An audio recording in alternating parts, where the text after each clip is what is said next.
Elle avait exactement 180 secondes pour éviter la prison. Incroyable, non? Mais ce que le juge Berry Lowell ignorait encore, c'est que la députée Jasmine Crockett venait tout juste de défier l'un des hommes les plus puissants du Capitole. Députée Crockett, je vous méprise. Vous avez 3 minutes pour me convaincre de ne pas ordonner à l'US Marshal de vous mettre immédiatement en détention. La salle d'audience s'est figée. Le juge fédéral le plus redouté de Washington venait de menacer publiquement une élue du Congrès. Et pourtant, personne n'était prêt pour ce qui allait suivre. Pas les procureurs, pas la défense, et surtout pas la juge Howell elle-même. En l'espace de 90 secondes, Jasmine Crockett n'a pas seulement évité la prison. Elle a complètement retourné la situation face à l'une des magistrates les plus puissantes d'Amérique. À la fin de l'audience, la même juge qui voulait la voir derrière les barreaux se retrouvait presque à lui demander des conseils juridiques. Ce n'était pas une simple scène de tribunal. C'était une démonstration spectaculaire, ce qui arrive quand un savoir inébranlable croise un pouvoir incontrôlé. Index revers pointant vers la droite blanc. Si vous croyez en la justice, vous devez absolument voir la suite.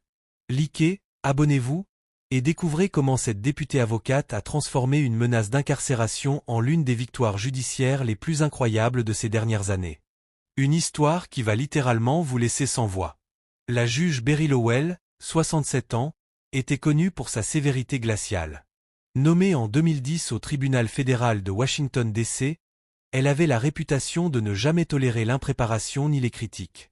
Toujours impeccable dans sa robe noire, cheveux argentés parfaitement coiffés, ses questions coupantes et son sarcasme mettaient à mal même les avocats les plus aguerris. Elle incarnait l'autorité judiciaire par excellence.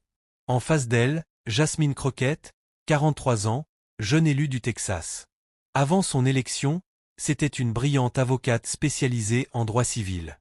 Elle avait plaidé devant la Cour suprême du Texas et remporté plusieurs affaires marquantes contre des juges accusés d'abus de pouvoir. Autrement dit, Crockett n'était pas une débutante. Elle connaissait le terrain mieux que quiconque. La veille, à la sortie du tribunal, elle avait donné quelques déclarations à la presse. Mesurées, mais percutantes. Je respecte l'autorité du tribunal. Mais la décision d'aujourd'hui semble ignorer un précédent établi concernant la liberté d'expression politique. Cette application sélective du premier amendement soulève de graves questions. Ces mots avaient suffi à mettre le feu aux poudres. Et ce matin-là, la juge Howell n'avait qu'une idée, lui faire payer cet affront. Quand Howell l'appela à la barre, le silence dans la salle était assourdissant. Reporters, observateurs, étudiants en droit, tous retenaient leur souffle. Crockett, en tailleur bleu nuit et collier de perles, s'avança calmement. Député Crockett, vos propos à la presse sapent la confiance du public dans ce tribunal. Je considère sérieusement une sanction, y compris une détention immédiate.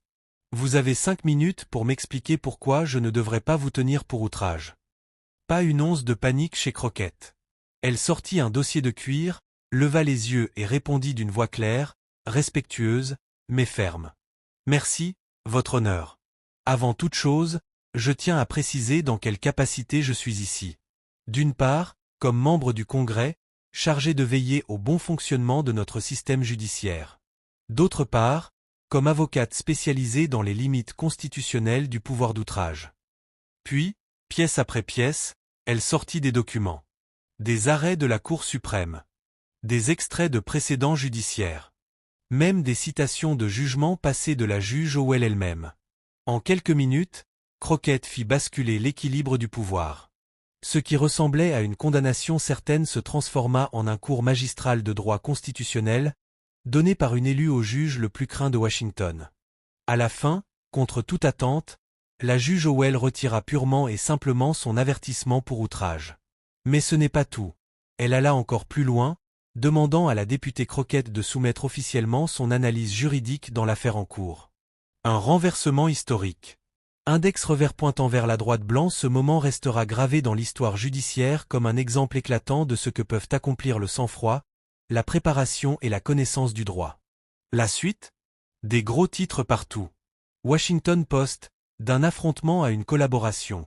Comment la députée Crockett a renversé un juge fédéral. New York Times, rare recul, une juge fédérale retire sa menace d'outrage après une leçon constitutionnelle. Les réseaux sociaux s'enflamment. Pas de cris, Pas de drame, juste du génie juridique et un calme imperturbable. Voilà le vrai pouvoir. Et dans les facs de droit, on étudie déjà cet échange comme un cas d'école.